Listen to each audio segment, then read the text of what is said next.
Hello everyone, welcome to पाकी candles. दोस्तों, candle making series की ये थर्ड वीडियो है और इससे पहले की दोनों वीडियोस में हम types of candles, waxes, tools, material requirements सब कुछ डिस्कस कर चुके हैं और आज की वीडियो में हम अपनी फर्स्ट कैंडल बनाना सीखेंगे। तो चलिए शुरुआत करते हैं। सबसे पहले हम सोय वैक्स लेंगे। अभी ये देखिए, मैंने सिर्फ सोय वैक्स ली है। हम एक सिंपल कैंडल बनाएंगे।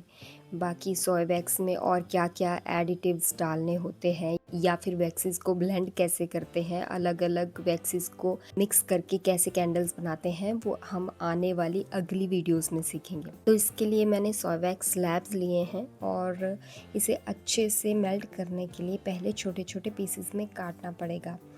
तो इसको वैक्स कटर की हेल्प से हम अच्छे से काट लेंगे। अगर आपके पास वैक्स कटर नहीं है तो आप इसको नाइफ से भी कट कर सकते हो, ये अच्छे से कट हो जाएगा। और अगर हम इसे कट नहीं करेंगे तो वैक्स अच्छे से मेल्ट नहीं होगी। वैक्स को मेल्ट होने में ज़्यादा टाइम लगेगा और वैक्स का टेम्परेचर भी ज़्यादा बढ़ जाएगा, जिससे वैक्स की क्वालिटी उतनी अच्छी नहीं रहती, वैक्स डिग्रेड हो जाती है। हमें वैक्स को एक स्पेसिफिक टेम्परेचर तक मेल्ट करना होता है, उससे ज़्यादा नहीं। और हर एक वैक्स का एक डिफरेंट मेल्टिंग पॉइंट होता है। अगर आप बिगनर्स हैं और आप ये सब नहीं करना चाहते, आपको वैक्स कटिंग नहीं करनी है, वैक्स कटिंग से बचने के लिए आप सोय वैक्स बीड्स का भी यूज़ कर सकते हो।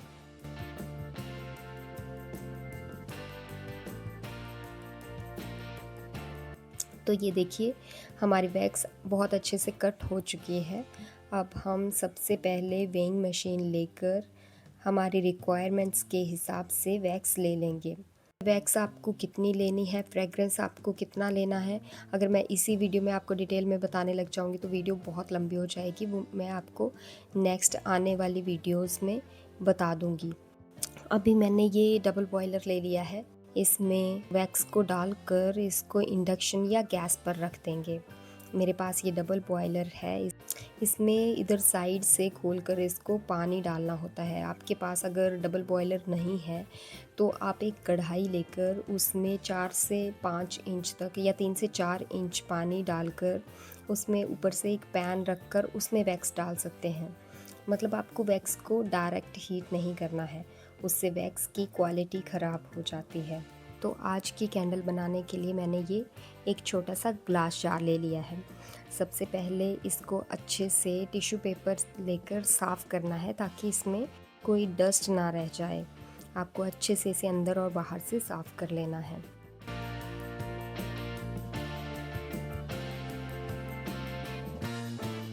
तो ये हमारा जार बिल्कुल अच्छे से क्लीन हो गया है। अब इसके बाद विक स्टिकर की हेल्प से विक को ग्लास में लगाना होता है।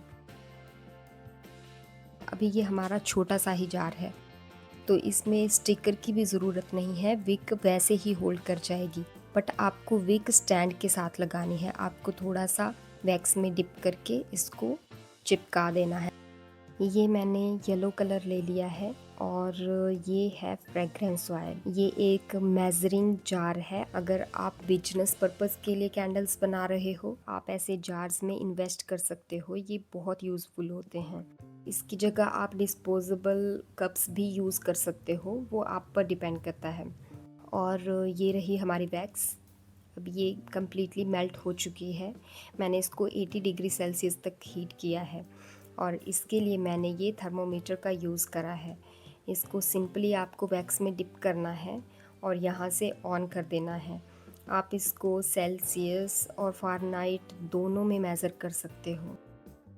और अब मैं वैक्स में कलर ऐड करूँगी। सोया वैक्स जैसे मेल्ट होती है वैसे वो हल्का सा येलो कलर की दिखती है और वो जैसे जम जाती है तो वो वाइट कलर की होती है नेचुरली।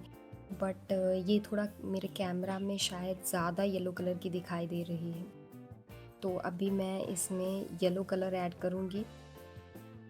आपको एक चीज़ का बहुत अच्छे से ध्यान रखना है कि आपको 75 टू 80 डिग्री सेल्सियस के बीच में ही कलर को ऐड करना है, स्पेशली अगर आपका कलर पाउडर है, क्योंकि अगर वैक्स थोड़ा ठंडा हो जाएगा तो कलर अच्छे से डिज़ोल्व नहीं होगा और उसके पार्टिकल्स विजिबल दिखाई देंगे आपको कैंडल्स के ऊपर। लेकिन अगर आप लिक्विड कलर्स यूज़ कर रहे हो तो 70 टू 75 डिग्री सेल्सियस में आप उसको अच्छे से मिक्स कर सकते हो। बाकी आपको वैक्स में कलर डालकर बहुत अच्छे से इसको 2 से 3 मिनट तक मिक्स करना होता है। लगातार इसको चलाते रहना है, कॉन्टिन्यूसली मिक्स करना है। तो अभी इसके बाद इसको 2 से 3 मिनट तक मिक्स करने के बाद हम एक वाइट पेपर लेकर उसके ऊपर थोड़ा सा वैक्स डालकर कलर चेक करेंगे। उसको थोड़ा सूखने देंगे। जैसे वो ड्राई हो जाएगा, वाइट पेपर के ऊपर जो भी कलर आएगा वही आपकी कैंडल का कलर बाद में निकल के आएगा। तो ये देखिए हमारा हल्का सा येलो कलर आ गया है और मुझे यही चाहिए। आपको अगर और डार्क कलर चाहिए तो आप इसमें और कलर ऐड करके इसको फिर से अच्छे से मिक्स कर लेंगे और फिर से एक बार वाइट पेपर के ऊपर वैक्स डाल के चेक कर लेंगे। फ़िलहाल मुझे इतना ही कलर चाहिए तो मैं इसमें और कलर ऐड नहीं करूँगी, मुझे बिल्कुल लाइट येलो शेड चाहिए। अब हम इसमें थर्मोमीटर डालकर वैक्स को थोड़ा ठंडा होने के लिए रख देंगे। तब तक हम अपने ग्लास जार को प्रिपेयर करेंगे। तो इसके लिए सबसे पहले हमने जार को अच्छे से हीट करना है और उसके लिए मैंने ये हीट गन ले ली है। आपको एक चीज़ हमेशा याद रखनी है, वैक्स पोर करने से पहले जार या मोल्ड को हीट करना बहुत ही इम्पॉर्टेंट है। स्पेशली अगर आप सर्दियों में कैंडल्स बना रहे हो तो जार को 2 से 3 मिनट अच्छे से हीट करना है। इसको प्री हीट करने से कैंडल्स में बबल्स नहीं बनते और ना ही वाइट रिंग्स या डीफ्रॉस्टिंग जैसा इशू आता है। इसके बाद हमें विक को वैक्स में डिप करके जार के बिल्कुल सेंटर में लगा देना है। आप चाहें तो आप विक स्टिकर का यूज़ भी कर सकते हो या फिर ग्लू आता है उसका यूज़ भी कर सकते हो, लेकिन मैंने यहाँ पे सिंपली वैक्स में डिप करके इसको लगाया है क्योंकि ये बहुत छोटा सा जार है और इसमें ये अच्छे से स्टेबल रह जाएगा। विक को सेंटर में लगाना बहुत ही इम्पॉर्टेंट होता है। अगर विक को आप अच्छे से नहीं लगाएंगे तो आपकी कैंडल अच्छे से बर्न नहीं होगी। इसके बाद इसमें एक विक होल्डर लगा देना है और अभी हमारी वैक्स का टेम्परेचर 62 डिग्री सेल्सियस है। अभी हम इसमें फ्रेगरेंस ऐड करेंगे और इसको 1 से 2 मिनट तक अच्छे से मिक्स करेंगे। आपको फ्रेगरेंस 55 टू 65 डिग्री सेल्सियस के बीच में ही ऐड करनी है। अगर आप ज़्यादा टेम्परेचर में फ्रेगरेंस को ऐड करेंगे तो वो बर्न हो जाएगी और उसका प्रॉपरली सेंट नहीं आएगा। और अगर 55 डिग्री सेल्सियस से कम टेम्परेचर में आप फ्रेगरेंस ऐड करोगे तब वैक्स में फ्रेगरेंस अच्छे से डिज़ोल्व नहीं होगी और अगेन आपका सेंट थ्रो अच्छा नहीं आएगा।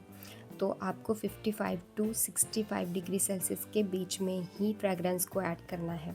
फिर इसके बाद हमें वैक्स को जार में धीरे धीरे पोर करना है।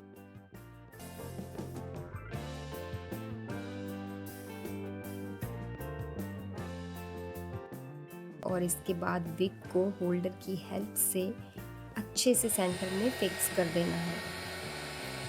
पोर करने के बाद अगर आपको कहीं पर भी साइड में से बबल्स दिखाई दें या फिर आपको लगे कि रिंग्स बन रही हैं, अगर आपकी वैक्स ठंडी हो जाती है तो उसमें रिंग्स बनना शुरू हो जाता है या फिर आपने हीट नहीं किया है उसको तो उसमें रिंग्स बन जाते हैं, तो आपको साइड से जार को हल्का सा हीट करना है। अभी इसके बाद हमें जार को कुछ घंटे के लिए बिल्कुल टच नहीं करना है।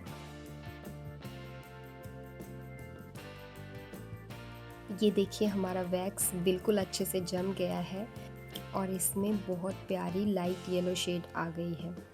अभी आप इस विक को या तो काट सकते हो या फिर थोड़ा रोल करके डिज़ाइन बना सकते हो। मैं इसको थोड़ा रोल करूँगी और उसके लिए मैंने एक टूथपिक ले लिया है। हमें इस तरह से उसको एक साइड से पकड़ना है और नीचे तक इसको रोल करते हुए जाना है।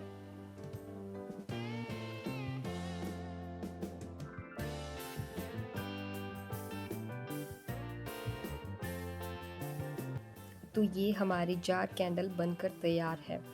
इसमें यहाँ आपको नीचे वाली साइड में कैंडल बनने की इंस्ट्रक्शंस का स्टिकर आता है, वो लगाना होता है और साइड में आप अपना लोगो या फिर लेबल लगा सकते हो।